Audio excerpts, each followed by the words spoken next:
তাহলে আজকে আপনাদের শেখানো হলো কি রেজিস্টার। রেজিস্টার কালার কোড কিভাবে মান নির্ণয় করতে হয়।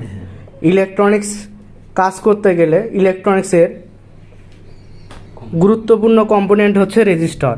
আর রেজিস্টার চিনলেই ইলেকট্রনিক্স সকল ডিভাইস রিপেয়ার করা সম্ভব। তাহলে রেজিস্টারের কালার কোড দেখে কিভাবে মান নির্ণয় করা হয় এই বিষয়টা তো আজকে আপনাদের শেখানো হয়েছে। আচ্ছা, রেজিস্টার প্যারালালে কিভাবে কাজ করে, সিরিজে কিভাবে কাজ করে এই বিষয়টা তো আপনারা বুঝতে পারছেন। আচ্ছা, আজকের ক্লাসে আপনারা বলেন তো রেজিস্টারের কত ওহমস সমান কত কে? 1000 ওহমস সমান 1 কে।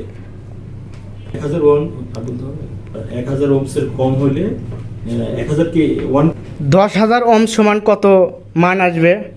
10 কে। 10 কে অর্থাৎ 10 কে।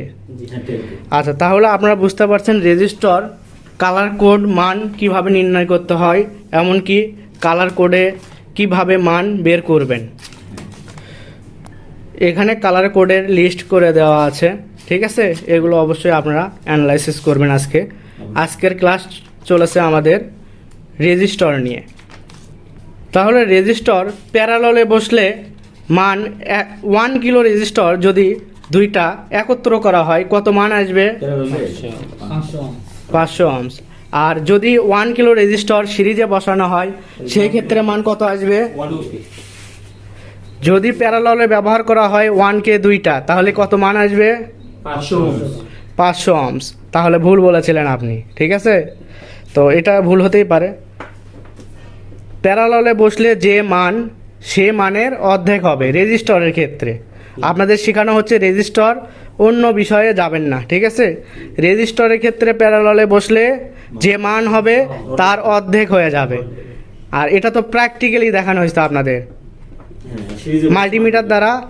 প্যারালালে বসলে রেজিস্টারের মান কত আসে, এমনকি সিরিজে বসলে রেজিস্টারের মান কত আসে, এই বিষয়টা তো আপনাদের ক্লিয়ার। আচ্ছা, যেভাবে বোঝানো হয়েছে এইভাবে বুঝাইলে ইলেকট্রনিক্স কাজ তো অনেক বড়। আপনাদের কি মনে হচ্ছে এই 2 দিনের ক্লাসে শেখা সম্ভব ইলেকট্রনিক্স? আচ্ছা, এটাই মেসেজ ছিল। তো ইলেকট্রনিক্স কাজ যারা শিখতে চান অবশ্যই আমাদের ট্রেনিং সেন্টারে আসতে পারেন, এমনকি ইলেকট্রনিক্স শিখে আপনার কেরিয়ারটা গড়তে পারেন।